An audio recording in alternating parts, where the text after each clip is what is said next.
मे थादगी demand तौदुना लाकलाबा अहानबा अमसुंग अहुम सुबा सेमेस्टर की एग्जाम मरी लेनबा सिंगना अथुबदा पांगथोक्तबा ताराबदी मदुदा थोरकपा अफा-फटा की टेक्साक पुमनामक डीएम यूनिवर्सिटी की वाइस चांसलर अमसुंग रजिस्ट्रार न पुगदबनी हाइना धनमंजुरी यूनिवर्सिटी स्टूडेंट्स यूनियन की माइकेदगी फोंगदोरक्ली हिरम असिग मरी लेनना ngasi DM university students union की कॉन्फ्रेंस हॉल पांगथोक्पा पाउगी मिफम अमदा यूनियन असिगी प्रेसिडेंट इरोम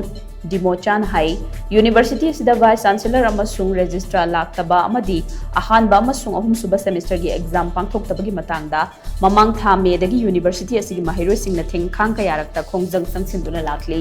खोंगजंग असिगी सरुकम ओइना हौकिबा तांगकुंदा महिरोइसिंगना तालिबा डिमांड की मतंगदा चीफ मिनिस्टर को उनकी मदुदा चीफ मिनिस्टर की सेक्रेटरी नसु महिरोइसिंगना तालिबा डिमांड सिंग थबक्ता खरा मखै ओंथोकनी हाइबगी थाजबा अइबा चेरोल ओइना पिरकपदगी खोंगजंग अदु मतम खरा जोइना हंदोकी अदुमकु यूनिवर्सिटी असिगी माइकेदगी पॉजिटिव ओइबा रेस्पॉन्स अमता पिरक्तबा मरमना हौकिबा तांगकुनगा मंगादा मणिपुरी चीफ सेक्रेटरी गा मुनकी उनबदुदा यूनिवर्सिटी असिगी वाइस चांसलर रजिस्ट्रार अमदि दिन सिंगसु सरुक्याखी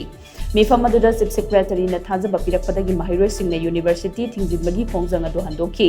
अमरोमदा एकेडमिक काउंसिल की मिफम असी यूनिवर्सिटी असिगी लैरिबा एडमिनिस्ट्रेटिव ब्लॉक ता फंबगी महूद सेक्रेटरीट ता फंगनी हाइना थौरांग तौरी थौंग असिदी डीएम यूनिवर्सिटी असी सेक्रेटरीट ता लैरब्रा हाइबगी वाहंग हंगनिंगाई ओइ महिरोइसिंगना तालिबदि मानसे अथुबदा थबक ओइना ओंथोरक्त्रबदि मखल मखा क्यागी खोंगजंग संसिलगनी हाइना डिमोचाना मखाताना फोंदोखी यूनिवर्सिटी अमगी एडमिनिस्ट्रेशन ब्लॉक सुक चाउना लेना मखोइना सेक्रेटरीट फम्मगा सेक्रेटरी की थबक तौरे हाइदुना मखोइना सेक्रेटरीट तौनिंगबा तौबा अदुमाइना यूनिवर्सिटी असिबु यूनिवर्सिटी असिगी मीटिंग खुदिमा इवन एकाडेमिक काउंसिल यामना यूनिवर्सिटी की यामना मरु ओइरबा एकाडेमिक काउंसिल अमा फावबा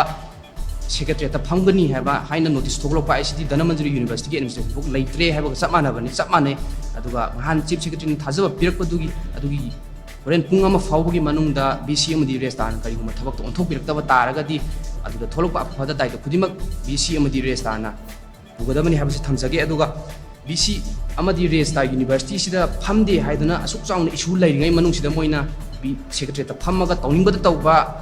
मीटिंग ओजा की मीटिंग ओइगेरा अमगी मीटिंग ओइगेरा सेक्रेटरीट कौरगा सेक्रेटरीट तौलोइन तौगदब ओइतारगदी